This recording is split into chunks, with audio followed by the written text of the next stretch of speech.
I'll forget the parenthesis this time. 11.9, the sine of 41. I'm not going to put a parenthesis there, and then just hit divided by 8.7. Yep, you know, not even close, but it is an answer that you might get, and you go, oh, that sounds, like that makes sense. Make sure it does make sense. And I'm going to talk about that in 2 seconds when we're done this problem.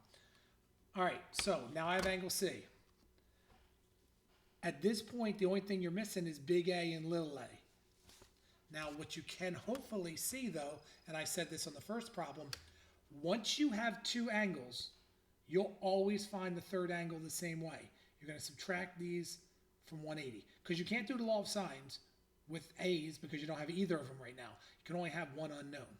So we're just going to find that last angle by taking 180, subtracting 41, and subtracting 63.8.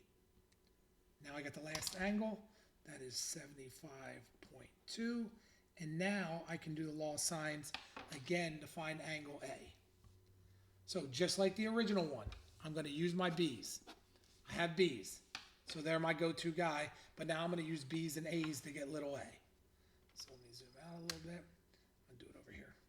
So I get the sine of angle B, 41, over little b, 8.7, equals the sine of angle A, 75.2, over little a. Cross multiply and solve. So A times this guy is A times the sine of 41 equals 8.7 times this guy is 8.7 times the sine of 75.2.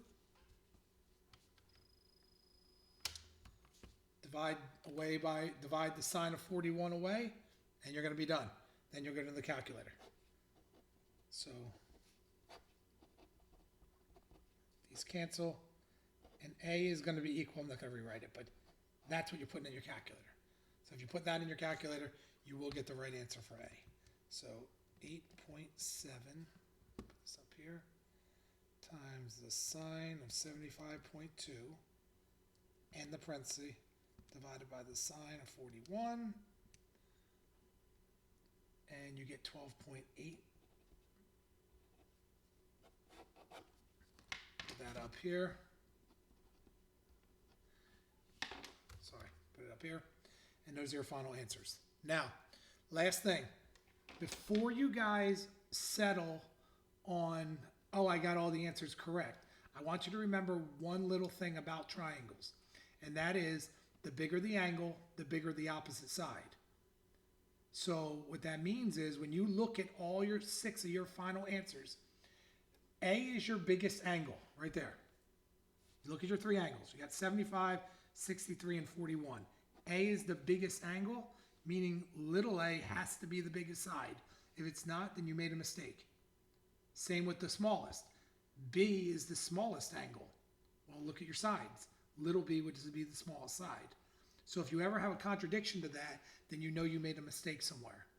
The biggest angle is opposite the biggest side, the smallest angle is opposite the smallest side, and the middle angle is opposite like the middle side. So when we go back to problem number 1, if you want to just take a peek at it, because we didn't talk about it before, look at all your angles. The biggest one is 73. That side across from it, little c, is 11.5, which is the biggest of the 3 sides. Little b, or big B, is the smallest angle, and 9.1 is the smallest side.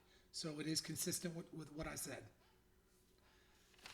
All right, guys, there's a lot of information online about the law of sines. So if you're struggling with this, you can always go on to YouTube other than look at this video and find some more videos. But it's pretty clear cut. We do have something we need to talk about still with the law of sines called the ambiguous case. So if you do look something up and you notice that, don't even worry about it. We're not getting to that yet. And we may even skip it altogether. I haven't decided. But for tonight, for your homework, you guys are going to have some of these to practice. Please make sure you show me all the work. And you have to draw this triangle so I can see all the measurements worked out and then the work that justifies it. All right, be safe, guys. I'll see you soon. Or I guess I'll talk to you soon.